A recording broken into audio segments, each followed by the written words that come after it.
Go. Go, go. Yan, kaya pagkat malapit po kaya katanungan mga kapatid at Manuel de Helinay na pastor. Ayan. Thank you, Lord. At tayo ko na pumanalangin na yan, hindi tayo ng gabay para sa ating Panginoon. Yes, Lord, hallelujah. Pinupuri ka namin, Panginoon, sa aming mga buhay tunay na napakatakila niyo, Panginoon. Sa bawat kilos ng mga buhay, ramdam ka namin, Panginoon, yung presensya. Ang iyong kabutihan, Panginoon, itataas ka namin, bibigyan ng kalwalatian, honor ka namin sa mga buhay namin, Panginoon. Maraming salamat po, Panginoon. Napakapangyarihan yung Diyos, Panginoon. Napakadakila yung Panginoon. Napakatapat niyo sa bawat sa amin. Marapat lamang po na kayo lamang po ang aming tatanghalin ngayong oras ko. Marapat lamang po na kayo lamang po ang pasasalamatan namin. At marapat lamang po, Panginoon, kayo lamang po ang pupurihin namin. Panginoon, ano man po ang gagawin namin today, Panginoon, lalo yung pag-ibaba, Panginoon, para kayo pumitas. Kung lalo mapunta pa ko lamang po, Panginoon, kayo po magpuno. Sa tuwing nagsasalita sa pulpito, Panginoon, bigyan niyo po nawa ng anointing sa bawat sino man po, Panginoon. Empower, Panginoon, ang kinakailangan nila, Panginoon. Hindi ganun kadali, Panginoon. Pero, through your Holy Spirit, Panginoon, ito'y nakakayanan namin, Panginoon. Maraming salamat po sa mga pinagsasaluhan namin na mga magkakapatid tuwing Sabado, Panginoon. Kami puno-puno ng kagalakan, Panginoon, ang aming Espiritu, Panginoon, ay busog na, Panginoon, sa papuri sa inyo, dahil kayo ay buhay at tapat para sa amin. At sa amin natatalakay ngayon, Panginoon, bigyan niyo po kami ng wisdom and knowledge, Panginoon, para ito'y lalo namin maintindihan at maunawaan, Panginoon, na ano ba ang tunay na meaning ng altar of incense sa aming mga buhay, Panginoon. Kami makikinig, Panginoon, at kami ay bigyan niyo po kami ng pangunawa ng marami, Panginoon. At maraming salamat po sa oras to Lord God na muli, Panginoon, at tipon-tipon kami ng magkakapatid ng isa sa Espiritu at Katotohanan. Muli, Panginoon, kami ay magsasalita sa iyong salita, Panginoon, sa bawat isa. At kayo lamang po ang karapat-dapat ng papurihan at pasalamatan sa oras ito. Sa pangalan ni Jesus. Amen. O yan. Okay. Ang tatalakayan natin ngayon, siyempre, obvious naman, altar of incense, the place of prayer. Ayan. So, kung natatandaan ko sa aking alaala, pang 2 times ko na ito nagsalita ng may ganito. PowerPoint. Pero hindi ako gumawa si Ariano. So, nagpatulong lang po talaga ako. Ayan. Altar of incense, mga kapatid, anong ibig sabihin? Okay, mamaya na ako tanong. Ako na muna. Ito yung picture, ay, hindi pala. Sige, mamaya na. Oo, wala ko man na. Sige.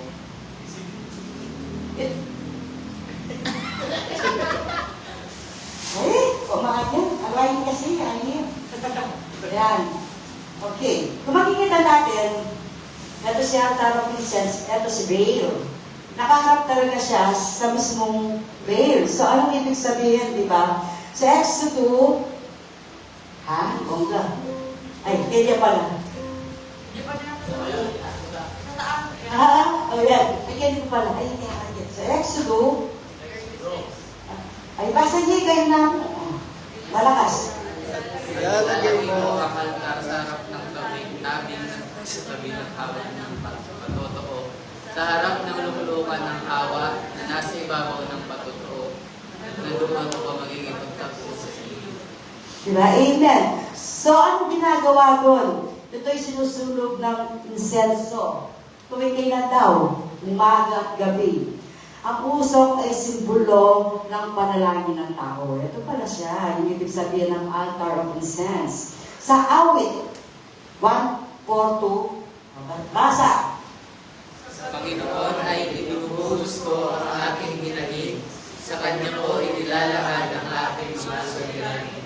Amen. So, naway Panginoon, naway tagapin mo ang aming panalangin na banal sa inyo.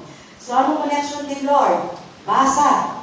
Kaya naman, liligtas ang lahat ng lumalapit sa Diyos sa pamamagitan niya, sapagkat siya ang buhay upang mamagitan para sa kanila. Amen. Every connection. Siya yung high priest na nag-aalay ng panalangin natin sa Ama. Sa Hebreo 7:25, basa. Sa Hebreo na hapon sa dalawa, ang aking Hebreo mula sa itaas hanggang sa 7:25, Amen. Lagi siyang nabubuhay para mamagitan sa atin. Ito yung application ng ating altar of incense. Kaya pag nanalangin tayo, kapatid, ito yung umaakyat na sa trono ni God. Walang harang na. Kasi sabi nga ni Kim, napunit na yung kortina sa Mateo. Yun nga, yung nasa Mateo 27:51. Yan. O tayo, ako excited. Makalay po. Kaya pwedeng wait lang, sinabi natin yung mula ng sharing, sabi na, meron na tayong access kasi napunit na yung veil. So, wala nang harang. So, dara-diretso na tayo pwede mag-pray. Okay. Ito yung picture, ayan. O, excited po yun. O, kopya. Galing ang cute na. Gabi face mo. O, lumakakit yan. Happy midnight tawid sense, na. O, yung table of showbread, natin po natin na namin ng brother Dali. Chimmer. Tapos yung golden lampstand, ang pinakatigilaw, ay ta. Pinigrala ko mga bread. Tutuban. Apoy showbread at ang 12 bread na 6-6 club, tsara ng disciples ng Lord. Kaya kang tao ng Israel. So, hindi pinaka-importante.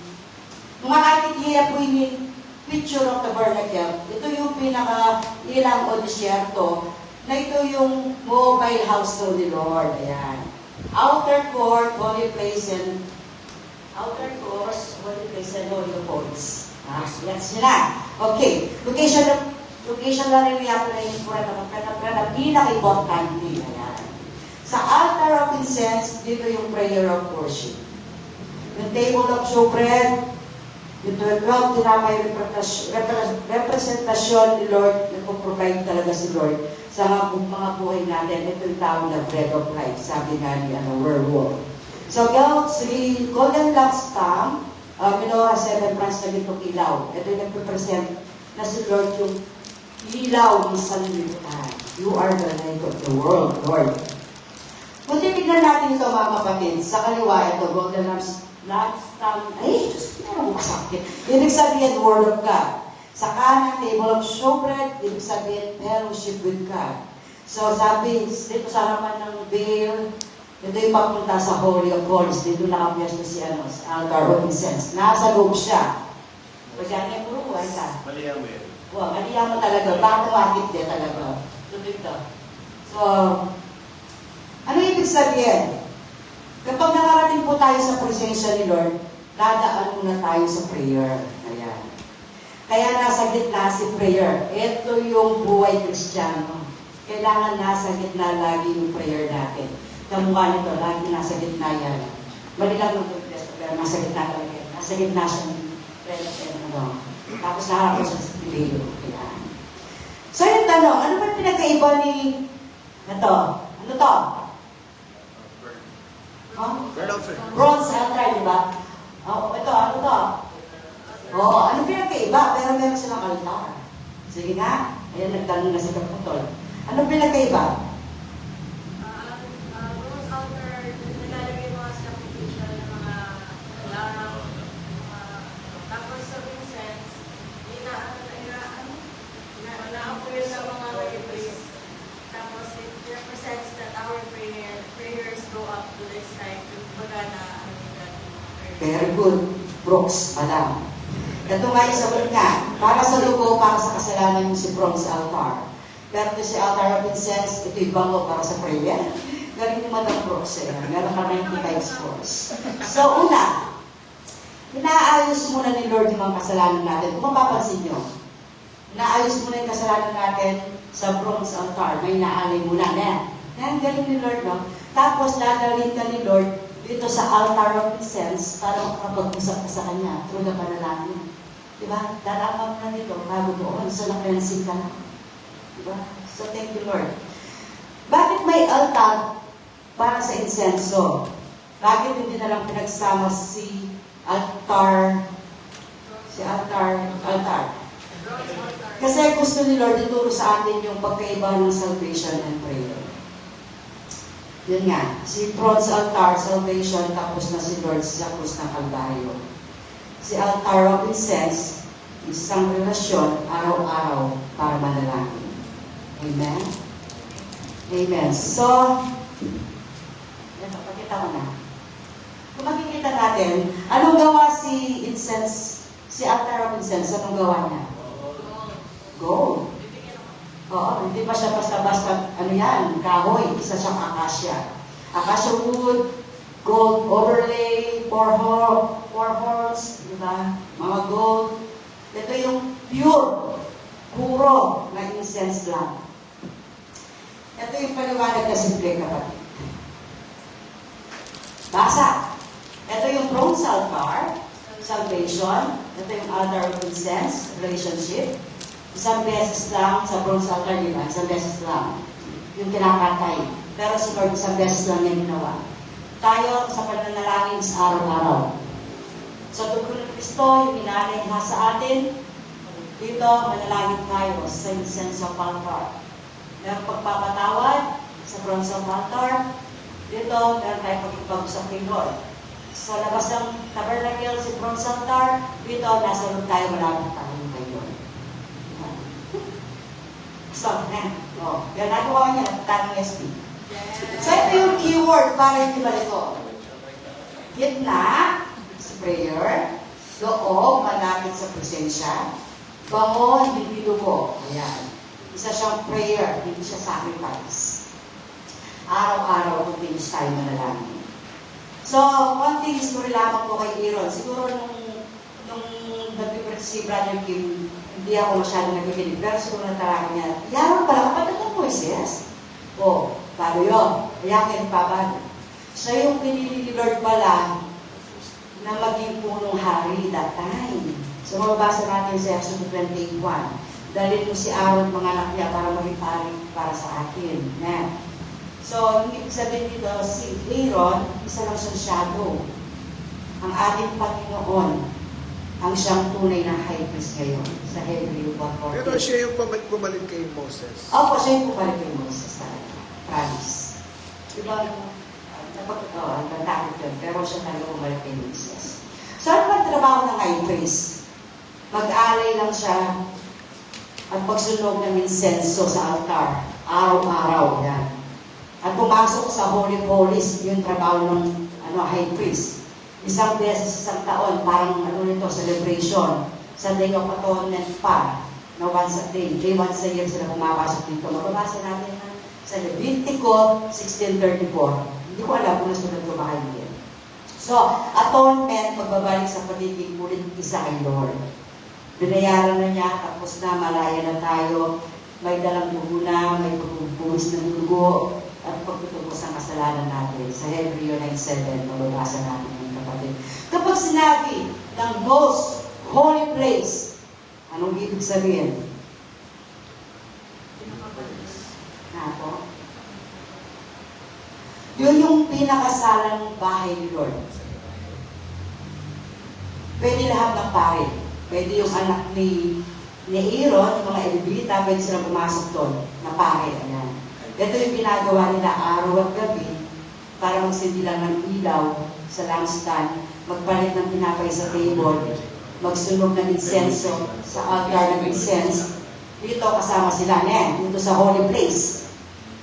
Pero yung most holy place, yun yung kwarto mismo ni Lord. Yun yung pwede lang pumasok kay si Aaron lang. Bawal na sila. So, isang beses, isang taon lang yung ginagawa. Tama po. Okay po. So, ito yung pamamagitan, siya yung nag-prepare sa mga kasalanan ng lahat. Ito mo naman. So, quick summary tayo. Sa lugar, outer space court, ibig sabihin, kaligtasan. Ay, hindi. Hindi, tayo pa rin naman. Kung saan ang outer space court, ito tabernacle, atin ito kaligtasan niya, tapos kalbano ng Lord. The holy place, kung natin yan ang hindi paglago ng prayer, word, fellowship. Yung Holy of Holies, yung most holy place, yung may Ark of Covenant, yan, yun yung protection ni Lord. So, lahat, yung pwede pumasok lang yung talagang pinaka-most holy, si Aaron lang po talaga. Okay. Bakit nasa harapan ng insenso sa mismong harapan ng biil? Bakit ba? Diba? Nagdadala sa atin papunta sa presensya ni Lord pala. Okay, mamaya ilalawak natin. sa ating Panginoong Yesus. Si Aaron, tao lang na nagkakasala din. Pero si Lord, walang kasalanan. Si Aaron, mamamatay, papalit-palit. Pero si Lord, buhay magpakailanman. Isang beses, isang taon, si Aaron, pero si Lord, 24/7, namamagitan para sa atin. May dalang dugo si Aaron, yan. Pero si Lord, sariling dugo niya ang nangalan niya para sa atin. Tama po. Okay. Lipat tayo dito, tapos ay isa yan. Okay. O, ito na. Ito na talaga yung yung main point. Ha? 8 to. Number 1 pa lang yan. Servitus. 8 yan. Ha? Power of presence. Ito yung makapangyarihan na presensya ni Lord. Yan. Kung mababasa natin yan, Exodus 30, chapter 30, verse 6 na yan. Hindi natin papasahin. Haba. Yan. Ikanot na lang po. So, ibig sabihin dito, yung altar of incense, nasa holy place. Sa loob. Isang bilang yung pagitan. Yan. Kung nasa yung presensya ni Lord, at yung nilalagay sa kaban ng patotoo, sabi nga dito, yun yung awa sa ibabaw ng patotoo. Ibig sabihin, kapag nanalangin tayo kapatid, hindi sa labas ng bahay. Hindi mo kailangan ng VIP pass. Hindi mo kailangan ng mga pare. Ayan. Hindi mo kailangan ng mahabang proseso. Through our Jesus Christ, direkta na napunit yung veil. Meron na tayong access. So, number 1 yan. Sa buhay natin, anong reflection sa buhay natin? Yung mga times na feeling ko, malayo tayo kay Lord. Totoo ba yun o hindi? Hindi, syempre. Malayo ka pa kay Lord, brother. Hindi. Ito yun eh. Nasa altar mo na, brother Ivan. Nasa presensya ka na kagad. Pagbukas pa lang natin sa bibig natin, alam mo, sasabihin natin, Isaiah 41:10. Sabi dito, huwag kang matakot sapagkat ako'y sumasayo. Huwag kang magrubaypay sapagkat ako'y yung Diyos. Aking palalakasin ka, Sister Venus, o aking tutulungan ka. Diba? So, tapos na tayo sa power of presensya. Number 2. Ay, hindi ako. Ay, oh, bago yan. One naman.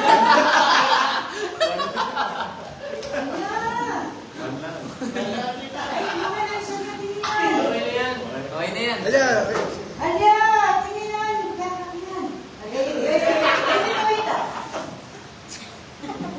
One lang.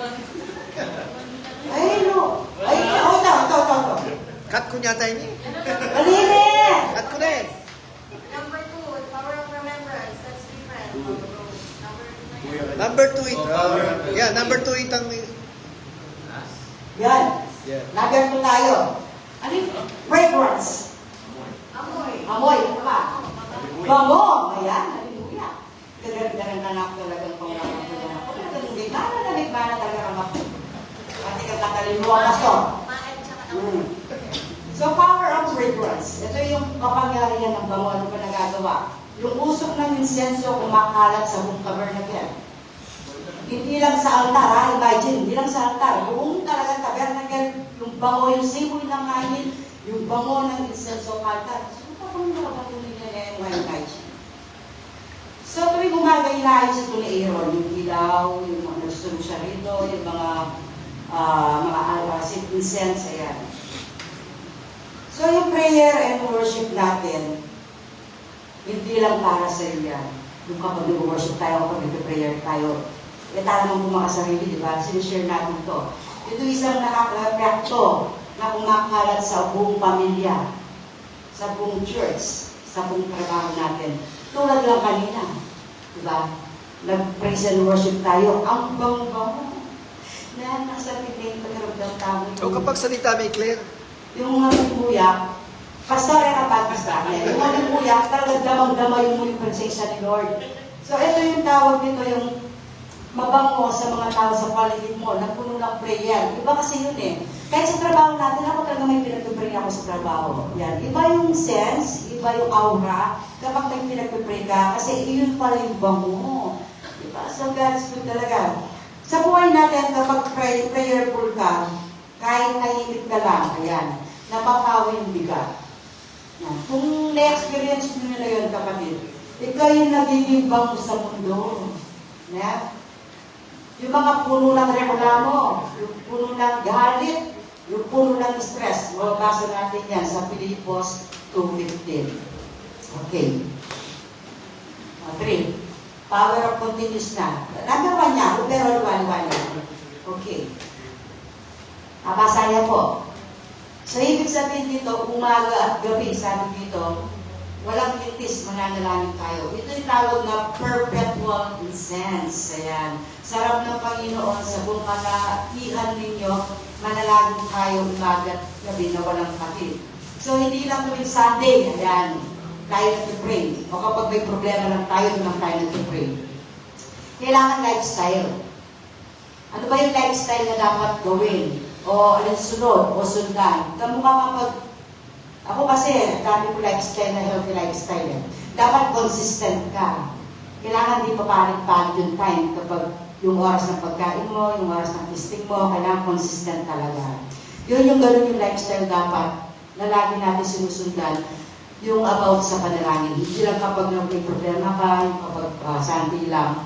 Kailangan yung apoy sa altar, sa puso mo, kailangan walang palit. Hindi lang, ito yung dapat yung 5 minutes bago ka mag-cellphone, yung 5 minutes bago ka matulog sa gabi, kailangan tuloy-tuloy yun. Sabi nga ni Lord, napakalaga ng prayer. Kesa sa 2 beses, isang buwan ka lang mag-pray. Yung nga, share namin sa church namin sa kabila, sa school. Ang tagal nila mag-pray 6 hours to 8 hours. Ano kaya na pinag-usapan nila ni Lord? Nakapupit ka ng 5 minutes. Ito. So, walang minutes dapat yung panalangin. So, number 4. Isingit ko lang. Kahit wala tayong hinihingi, we need to pray. Kasi prayer is a communication with God. Di ba kapag mahal mo ang isang tao, kinakausap mo araw-araw, di ba? Kahit wala kang pangailangan, di ba? How much more kay Lord, di ba? Kahit wala kang gustong hingin sa Kanya, just say, Lord, I love you. Lord, I miss you. Siguro pa sa iba yung talagang pag may gustong-gusto kayong fasting, tapos mag-pray ka, 2 oras, 3 oras, talagang mahuduman na panalangin. Iba yung pag gusto lang natin yung every minute, every seconds na, iba siguro panalangin mo. Kasi pag talagang mahuduman yung panalangin, kasama yung fasting. Thank you, Pastor.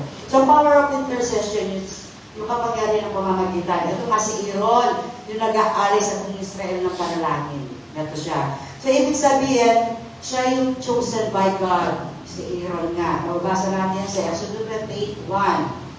Sabi dito, di ba, dalhin ko sa akin si Aaron, ayan, para maging saserdote ko. Hindi si Aaron yung nag-volunteer. Siya yung pinili ni God. Yung pagiging prayer warrior niya, hindi porque gusto niya lang. Hindi.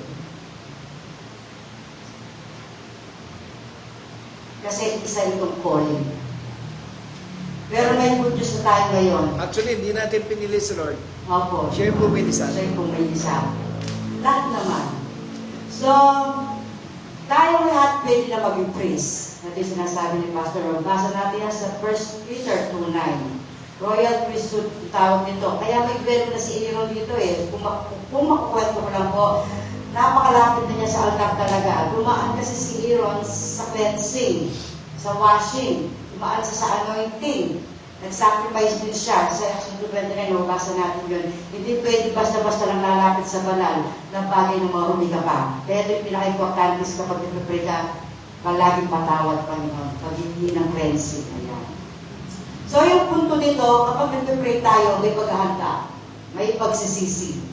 Bago humingi, kailangan humingi ng kapatawaran.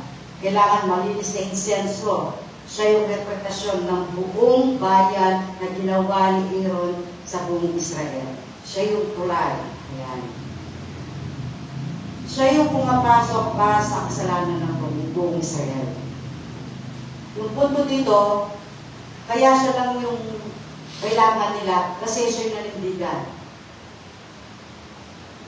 Siya yung namagitan. Makakarinig tayo dito kapatid. Si Lord ngayon ang ultimate ng ating panalangin ngayon. Sa Hebrews 7:25, Siya'y laging nabubuhay upang pamagitan na sa atin. Si Lord Jesus na yung namamagitan na para sa ating Diyos ang mga yun. So sa buhay natin, halimbawa, kung may kapatid kang pasaway, ayan, may magulang kang may sakit, kaibigan na ligaw, eto, meron ako ganito, meron akong kapatid na pasaway, meron akong anak na pasaway, meron akong magulang na may sakit, ibiyanan ko, yung mga kaibigan kong bungang araw, naligaw, baggitin ko na sila altar, ng Lord. Babaggitin ko daw sila sa altar. Yung prayer mo, yung maging karasag nila. Karasag. Napaka-powerful na ng word. Sila yung magiging karasag ko. So number 5.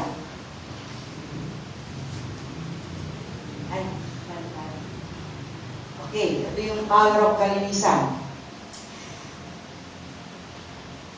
Strange fire, maling prayer, maling pagsamba. Dapat yung insenso na inutos ni Lord sa Leviticus 10:1, yan, na dapat agyo ay nagandog sa harapan ng Panginoon, nakakaibang apoy. Ito. So, ibig sabihin, seryoso si Lord kapag pinag-uusapan natin kung purity. Ito yung kalinisan, kapangyarihan. So, ilalawak ko lang po na. Hindi lahat ng prayer tinatanggap ni Lord. Dapat galing sa malinis na puso at ayon sa kalooban ni Lord. Hindi yung, Lord, bigay mo to kasi gusto ko to. Ito yung isang makasariling panalangin. Yun yung strange fire. Si Lord's Gate mo, gagawin. Bakit? Sa buhay natin, bago tayo humingi sa ating Panginoon, tanong muna natin, ito lang sinasabi ni Lord, Lord, gusto mo po ba ito? Lord, tanong mo ba ito? Yeah? Panalangin talaga. Kailangan nakalan yung prayer mo na malakas yung bilig sa langit, yung first 1:5-14. Diba? Kailangan lagi inaayon natin kay Lord. Ito yung pinagkakatiwala na mayroon tayo sa Kanya, na kung tayo hihingi na anumang bagay na ayon sa Kanyang kalooban, ay dinidinig niya. Ayan. So, power of pag-aalaala. Remembrance. Gusto niya, pero number 1 na lang talaga. Okay. So, tuwing naabong natin itong insenso na to, naaalala ni God yung tipan na Exodus chapter 30, verse 8. Ito yung tipan na paalala yung pangako ni Lord sa atin, na may Diyos na tapat para sa atin, mayroon Diyos na nagpapatawad sa atin. Kaya kailangan araw-arawin natin yung insenso para hindi maputol yung relasyon. Ano yun? Panalangin. Hindi para i-remind si God kasi nakalimutan ka na niya. No. Para i-remind yung sarili natin na tapat si Lord sa ating buhay. So sa buhay natin, pag nanalangin tayo, i-declare natin to. Ito, Lord, sabi mo sa Isaiah 41:10, ginagamit mo salita na pabalik sa Kanya. Yung pinakamalakas na prayer, ito yung pangako mo sa akin, Panginoon, yung 4. Yung sinasabi mo, sabi ni Lord dito, ikay ating palawakasin. Yan lakas, di ba kapatid? Ating tutulungan ka ng ating Panginoon. Ating aalalayan ka sa atin ng ating Panginoon. Ating susuportahan ka. Huwag kang matakot sapagkat ako'y sumasayo. Ito yung isang presensya na nasa iyo na, mga kapatid. Yes. Sa bentana. Kapangyarihan ng pagsasakripisyo, pag-alay. Sa Roma 12:1, sinasabi, yan, kung mababasa niyo po, isang alang-alang masaganang habag ng ating Panginoon na naialay natin ang ating sarili. Yan. So, meaning, sa paggising natin sa umaga, kahit mag-pray lang tayo ng saglit, kahit magpatawad lang tayo, yan yung handog ng buhay na ibig sabihin na hindi nasasayang sa ating Panginoon. Yung pagod, yung luha, yung iyak natin, yung oras natin, yung pride natin, yung sinasakripisyo mo kay Lord, yung ino-offer mo lahat kay Lord, hindi bayad yan, mga kapatid. Ito'y tugon sa habag ni Lord sa iyo. Bakit mo nagkagawa yan? Hindi bayad. May humbleness dito. Kasi ito isang tugon lang. Kasi may habag si Lord, kaya nagagawa natin. Yung maisip natin, pag-gising sa umaga, mag-pray tayo, yung pag-pray mo, kahit galit ka na, kahit galit ka, pag-gising mo, meron ng mga negatibo dyan. Kailangan mo pa rin silang patawarin, ito, ganito, yung hindi nasasayang, kasi naabot ni Lord yung pagpapatawad mo, yung pagkapasensya mo, ayan. Kasi, truly naman, yung pagpapatawad is super hirap, mga kapatid. Pero kung naisip natin, grabe si Lord sa akin kasi ako mismo pinatawad niya. Amen? Amen. So last, from Aaron to Jesus na tayo, yan. Dati isa lang. Ngayon, ang ating Panginoon Jesucristo na, yung pinaka-high priest natin. 24/7 na siya, online ba sa atin. Mababasa natin yan sa Hebreo 7:25. Ayan nga po. Hindi mo na kailangan maging perfect para lumapit. Kasi habang hindi natatarisod sa prayer mo, kapatid, naayos ni Lord yung prayer natin at pinapadala yung prayer mo sa langit at ibinibigay niya sa Diyos Ama. Diba? Thank you, Lord. Sa buhay natin, kahit bulol tayo sa pag-pray, ayan, kung nahala tayo kapag tayo nag-pray, talaga bulol tayo, hindi natin alam yung nasa sasabihin natin. Kahit patak na luha mo yan, umiyak ka, alam na ni Lord yan, tanggap ni Lord yan. Kasi ang ating Panginoon Jesucristo, ang kanyang Holy Spirit, ang nagpe-present noon para sa iyo sa ating Diyos Ama. Okay, para lang natin maintindihan yung walang hulugan ng insenso. Yung presensya malapit sa Kanya. Huwag lumayo kasi nasa loob ito ng holy place. Prayer as to God's presence. Ito yung kay God niya, tungkol kay God pala yan. Number 1, yung presensya, malapit na tayo kay Lord. So number 2, yung fragrance, yung bango. Natutuwa si Lord sa'yo, kapatid. Umabang mo yung langit sa prayer mo. Sweet smelling, ayan, mabasa natin sa Revelation 3:4.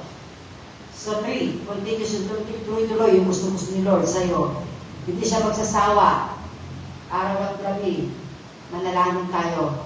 Hindi lang kapag sisinol lang. Yan. So, tungkol sa atin, ito, 3. Number 4, kalinisan. Ayusin natin yung puso natin at mga kamay natin. So, suriin muna natin yung mga kailangan lang talaga natin.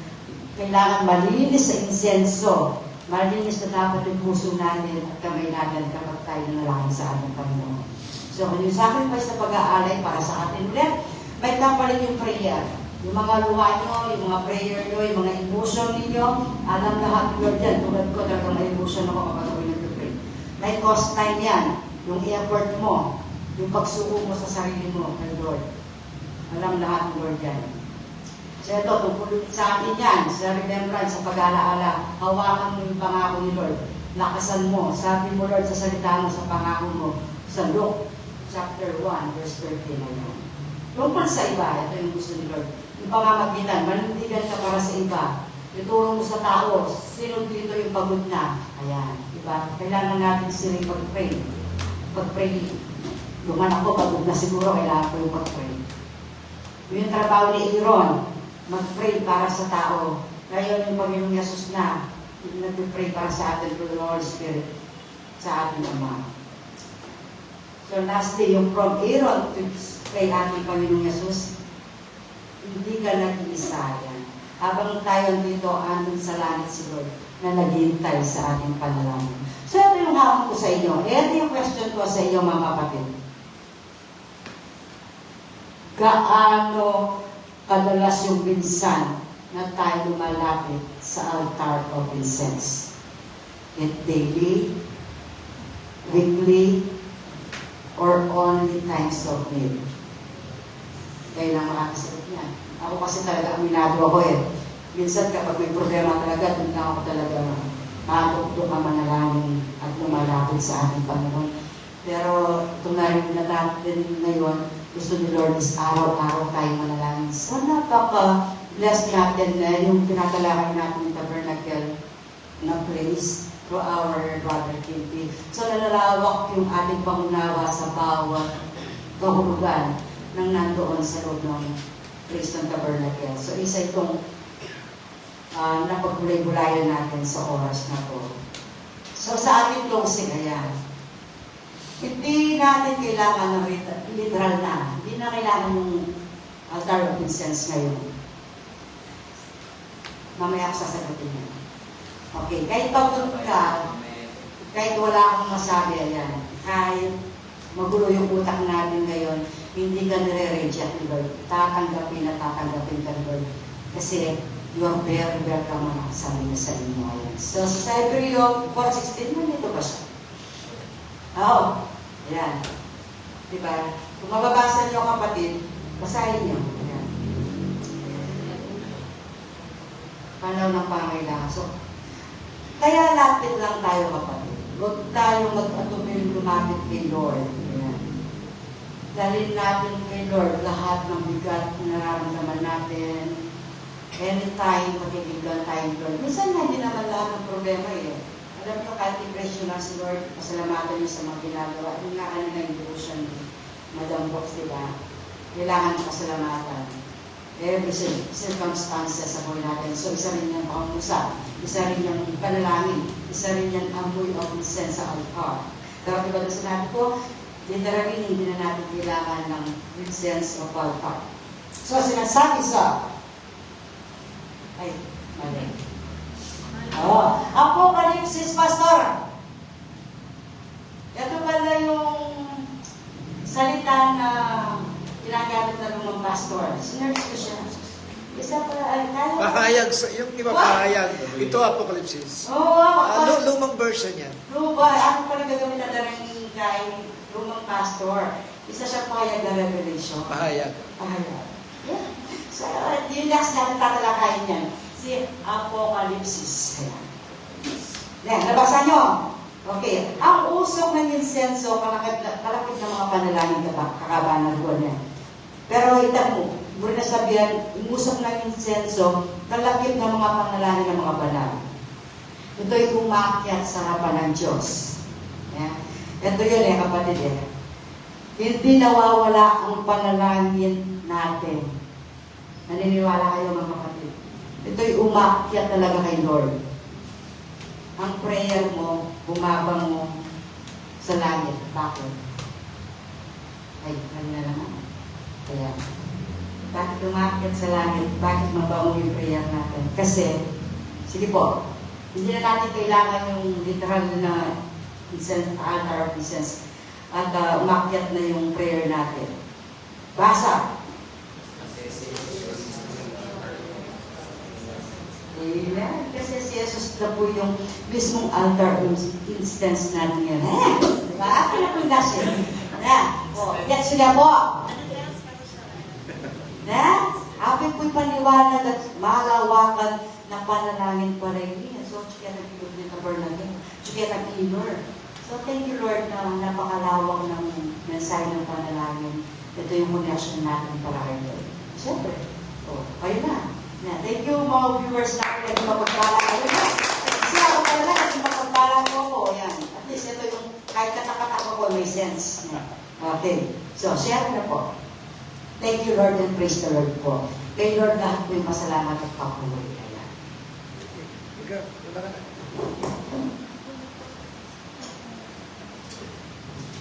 O, Jimel, mga na. Kaya wala na.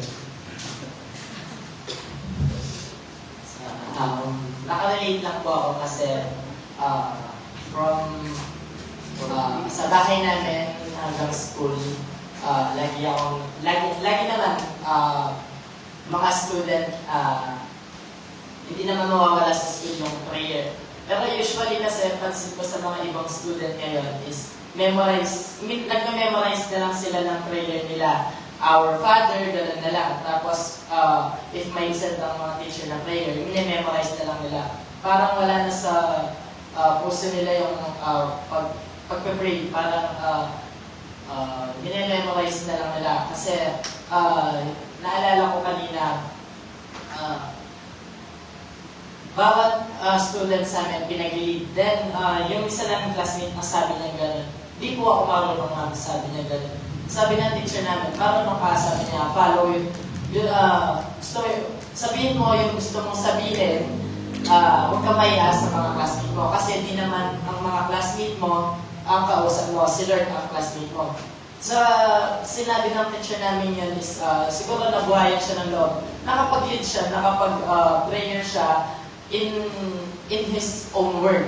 Kaya sa mga student po na nakikinig ngayon, sana hindi lang yung prayer na binibigay ng teacher or yung Our Father lang yung binibigkas natin para sa panalangin natin sa Panginoon.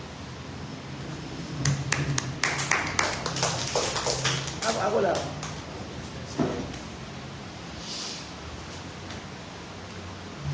Yeah, hello. Yun po, nakaka-bless, no? Nagkaroon ko lang sinabi ni Sister Lia kanina. So, napaka-bless natin na pinag-aaral natin yung Tabernacle of God. No? Hindi po lahat nakapag-aaral nito. Pero tayo, mas lumalalan yung kaalaman natin sa Bible, sa pamamagitan ng ginagawa po natin na to. No?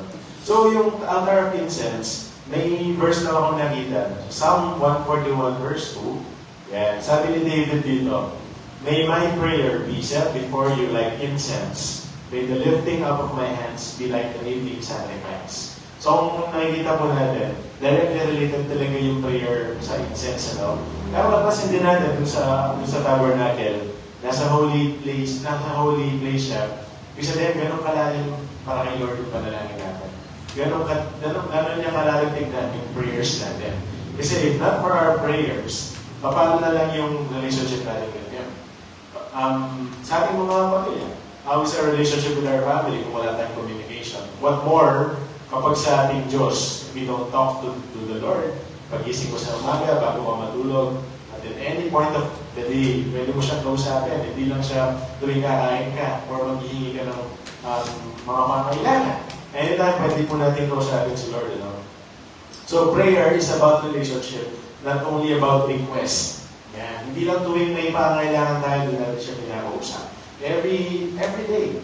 Kaya di po ba lagi pinag-uusapan na yung pagpaprioritize kay Lord, hindi naman ibig sabihin, tataling mo lang yung trabaho mo, yung pamilya mo, pwede mong ipasok dun sa buhay mo yung relationship with the Lord. The same thing with our prayers. Hindi ba? 1 Thessalonians 5:17, pray continually. Yan. Patuloy po tayong mag-pray. Wala siyang hanggan. No? So, kanina nabanggit din na katabi siya ng veil, yung altar of incense, katabi siya ng veil. Ibig sabihin, hindi na natin kailangan ng hadlang sa access para makapag-pray. Make sense ba? Kumbaga yung veil kasi para siyang harang, di ba? Sa between us and the presence of the Lord. Pero dahil nasa labas siya ng veil, hindi na natin kailangan ng veil para lang makausap natin si Lord. So, even kung actually kahit nasaan ka, pwede mong kausapin si Lord. We have that access already through Jesus, through Christ. Yeah. Sabi nga, si Jesus na yung bagong altar of incense. Kaya hindi na natin kailangan ng incense, altar of incense. No? So, even si Jesus mismo, pinakita niya yung life of prayer. Maraming mga verses pinakita dito. Example na lang, yung sa Garden of Gethsemane, bago siya crucified the next day, nag-pray pa rin siya.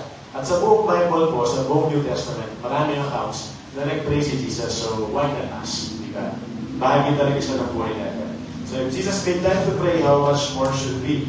Hindi ba? Kanina, nabanggit din yung parang recap sa mga furnishings na napag-usapan na natin. No? Sa brazen altar, or sa altar of burnt offering, si Jesus, He paid the price so we can come near Him para magkaroon tayo ng access sa Kanya. Yun yung alay sa altar of burnt offering. Sa lampstand, Jesus gave us the light para alam natin paano maglakad sa ating buhay Kristiyano. No? Sa table of showbread, Jesus sustains us as we walk. Siya nagpo-provide ng ating mga pangailangan sa ating buhay Kristiyano. At sa altar of incense, ito po yung connection natin with the Lord, yung prayers. So nakikita natin, hindi lang siya basta-basta tabernacle. Nagkahulugan talaga siya sa ating spiritual life.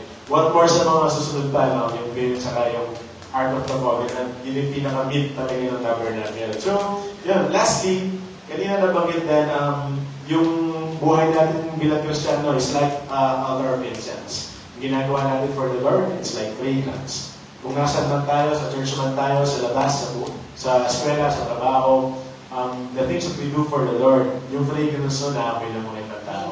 Kaya minsan nagtatanong sila, saan kayo sa church? Sino ba yung Lord? Ano gano'n, di ba? Minsan we get those questions. At hindi yun dahil mabuti ka, hindi dahil mabuti sila. So, amen.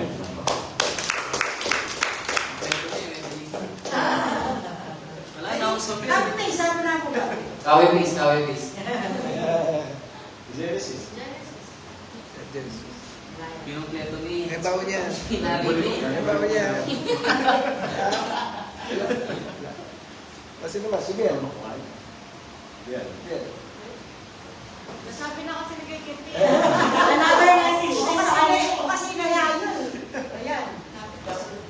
Dapat Wala kasi kaya Kitty pa naubos na lang. Hindi nakalas na lang. Oo. So, ayun, sobrang nakaka-bless ko yung message today kasi reminded us again na we should pray always, no? Hindi lang sa mga times na may problema nga, no? Hindi lang sa mga times na nangangailangan tayo, kundi dapat nga mag-pray tayo or mas makapag-usap tayo kay God kapag may ginawa siyang maganda sa buhay natin kasi kailangan natin siyang pasalamatan. And ayun nga, prayer is very powerful. Kasi kung anong binibikas ng bibig mo, kasi nasabi mo kay God, gagawin niya talaga, specific si God. No, my life is parang testimony. Kung anong pinagpipili ko kay God, binibigay niya. And higit pa. No, kaya sobrang blessed natin kasi we know God. Meron tayong Diyos na pwede natin kausapin. Meron tayong Diyos na masasandalan natin, yung parang kaibigan natin na anytime, anywhere, kahit oras, na pwede natin siya kausapin. And yun nga, my life is a testimony. Bakit? Kasi may pinag-pray ako kay God. Sabi ko, after yung board exam ko, Lord, pahinga muna ako, ayoko ko ng work. Okay, wala pa akong work. Diba? Pero, isa lang yung na-realize ko doon kasi nung nag-review ako sa board exam ko, nawalan talaga ako ng time for Lord. And then, feeling ko, yung answer niya sa akin doon is, bumalik ka. Diba? Magbigay ka ulit ng time. Kaya hanggang sa mga kaya ko, kung napapansin nyo, every Sunday, nag-a-attend pa rin naman ako. Nag-a-attend na ako ulit, di ba? And then, may naalala ko sa sinabi ni Tony G, kasi may sanay ko pinapanood yung Tony Talks. Kasi nakaka-bless si Tony Gonzaga, and I wish all of us are like her, na meron tayong platform na share natin yung word ni God sa ibang tao. And sabi nga nito, sometimes God will destroy our plans. Why? When He sees that our plan will going to destroy us. No? So, totoo yun, na minsan kaya hindi natin nakukuha yung mga gusto natin sa buhay kasi pwede natin ikasira yun. Pwede natin lumayo tayo kay God dahil sa gusto natin makuha. Yan yung sabi nga ni mama ko, tao lang tayo. So, sino ba tayo pa? Piliin natin si God. Agad, gusto ko to. Sino ka? Di ba?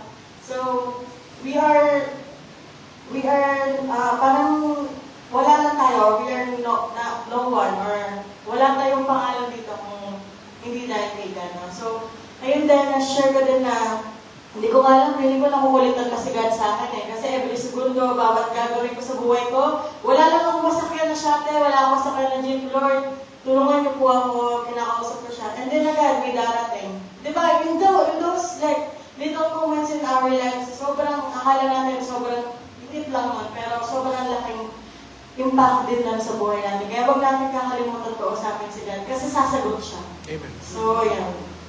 Ito.